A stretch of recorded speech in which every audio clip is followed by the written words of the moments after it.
Good morning. I'm glad you're here. Another thing I'm very glad for is the faithfulness that you have shown during these summer months. This short editorial comment is just to say thanks. I appreciate it. There are a lot of parishes that struggle, especially during the summertime, and your faithfulness and your committed attendance and your support of the parish has been wonderful, and I'm very, very grateful to you. I really do appreciate it very much. Last Sunday, we had the Faith and Courage Live program that I do on the second and fourth Sundays of every month on Ancient Faith Radio, and my special guest was Wesley J. Smith, and Wesley is a bioethicist, and he was telling me some amazing stories of the shift in how we humans think of ourselves. And he made some comments that frankly disturbed me a great deal. And I think we live in it's extremely important, precious friends, that you understand that when Father Barnabas makes homilies like this or says things to you, my goal is for you not to wonder where the church stands on important issues of the day, because you've got to raise your kids, and your grandchildren are being raised in this society. And the worst thing that can happen, in fact, I don't know if you've ever worked with a boss like this, where he never really gave you clear direction. And you say, oh, I did the best. And sometimes I think some of these guys do this on purpose, just so they can fuss at you. They don't give you any clear direction so that when you mess up, they can say, oh, no, you should have done it this way. Well, why didn't you tell me that? Well, you should have just known. It's amazing how much mind reading is required in living today's life. But the challenge that I have is I don't want you to wonder where the church stands on important issues of the day. And as Wesley and I were talking, we were talking about the challenges that are going on in our modern society as ethicists continue to blur the lines. One ethicist, Peter Singer, who is an ethicist at Princeton University, when he was given this scenario, had an outrageous comment.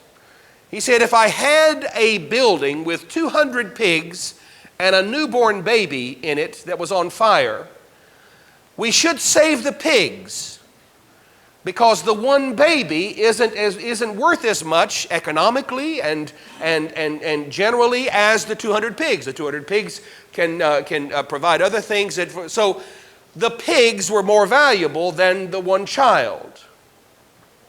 Now, you've got to understand, ladies and gentlemen, the reason why our society, and I know that many of you will shake your heads and think, oh, well, come on now, Father Barnabas, that's never going to happen here. And yet, can we tick off on our fingers just in the last several years things that we thought would never happen here, happening here? So it's extremely important that we understand that one of the challenges that we face is that we have a seismic shift of thinking going on. And as Wesley was sharing this with me, he made a statement that shook me up. He said, we have gotten to the point, I want you to pay attention to this, folks, because there is an insidious challenge that we have in this society. We have gotten to the point where to relieve suffering, we think the best thing to do is to remove the sufferer. Because in our society, in our modern society, the alleviation of suffering has taken on paramount importance. We must alleviate all suffering. Suffering is always inherently bad. And I will confess to you, of course, we Christians should alleviate suffering, but not to the point that we fall into the delusion of confusing alleviating suffering with extinguishing the sufferer. The challenge we face is that when we do this, we become no more than animals. But make no mistake, there are many modern secular ethicists and philosophers who are more than willing to reinforce the idea in our society that we are nothing but very, very intelligent apes. That we're just very smart animals, but animals nonetheless. The only problem is that when you start telling people they're animals, guess what they act like? Notice our gospel lesson today. Our gospel lesson today has two men who are called demoniacs. Now that's a wonderful ancient phrase for someone who has become so wild, so unyieldy, so uncontrollable that nobody wants to be around them. A perfect example, ladies and gentlemen, of men and women who have thrown off the concept of discipline and maturity. Men and women in society today have thrown off the concept of discipline and maturity. In fact, it's a dirty word because discipline is hard. And if it's hard, then that makes me uncomfortable. And uncomfortable feels like suffering, and suffering is bad. You see where we're going with this? But there's only one problem. When that attitude takes hold in a generation, in a group of people, what you have is the exaltation and enshrining of a perpetual adolescence as the highest good. And when you enshrine perpetual adolescence as the highest good, trust me, ladies and gentlemen, if you've ever tried to get a teenager to do something, you know what I'm talking about. And so these demoniacs had thrown off all control and all discipline, and they were completely consumed by their passions. One of the main points I want to get across to you today is that the purpose of our Orthodox faith is to teach us how to discipline our passions and grow up in our faith. Because when our passions are undisciplined, when our lives are undisciplined, when our thought processes are undisciplined, they go in any direction they want. Just ask any alcoholic, ask him if he's free. The concept that freedom means doing anything I want is foolishness at the height of foolishness. It's ignorant. It's childish. Doing anything you want does not lead you to freedom. It leads you to perpetual adolescence and slavery. So, the counterintuitive message of Jesus is, you want to be free? Be a slave. I'm sorry? You want to really live? You got to die. You lost me. You want to be rich? Become poor. Do you want to be a leader? Be a servant. And the apparent paradox of the Orthodox Christian message preached for 20 centuries without dilution and without change is this, ladies and gentlemen, it is the path of discipline and maturity. Because the other choice is a wide road that leads to destruction. You've seen it in your own life, haven't you? When your passions have been in control, you do stupid things. Ask anybody who has ever fallen in love. I fell in love. I was walking along minding my own business and tripped and fell in love. Isn't that amazing?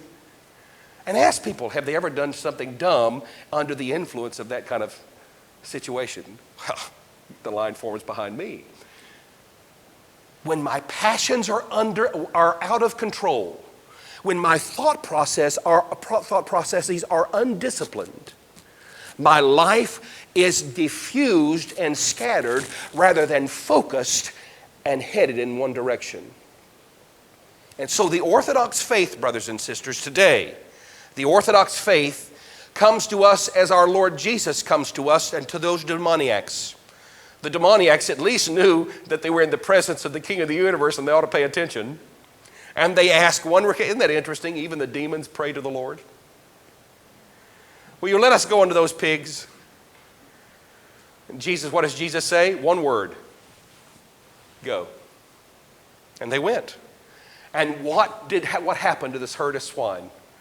They ran down the hill and drowned themselves because you see, ladies and gentlemen, make no mistake, that image in your head needs to be the image in your head about where the evil one wishes to take your life. He wants to destroy you. That's what he wants. And so when you're undisciplined, when your passions are unbridled by the wisdom and the disciplines and the beauty and the power of a focused commitment to the Orthodox faith, when your life is undisciplined, your life is headed to destruction. It is not anything more complicated than that. And so today, The Orthodox faith, with all of her beauty and all of her 20 centuries of learned lessons that you don't have to relearn in your life if you don't want to. Lying at your feet are the treasures of faith that will discipline your thoughts, mature your actions, and make your life what it was meant to be in the first place, so that your passions become what they were always intended to become, your servants, not your masters.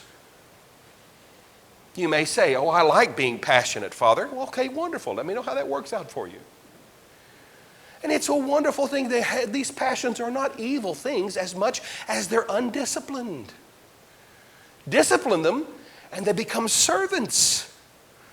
The wild horse is a danger until he's broken and trained. And then he's the most valuable stallion in the stable. Today, the passions that you wrestle with have a remedy in the wisdom and the perpetual strength of our Orthodox faith.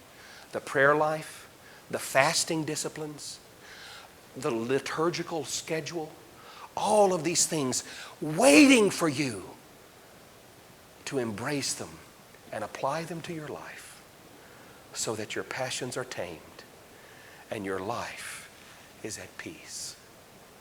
This is the very thing we're offering you today, so that the animal instincts of pigs over children, the animal instincts of, well, you know, it's going to cost a lot of money if we don't pull the plug. Well, now he's gone to meddling. I understand. The animal instincts of, let's make sure there's not an ounce of suffering in our lives, will be put aside for the greater joy of becoming a mature person in Jesus Christ. He who has ears to hear, let him hear.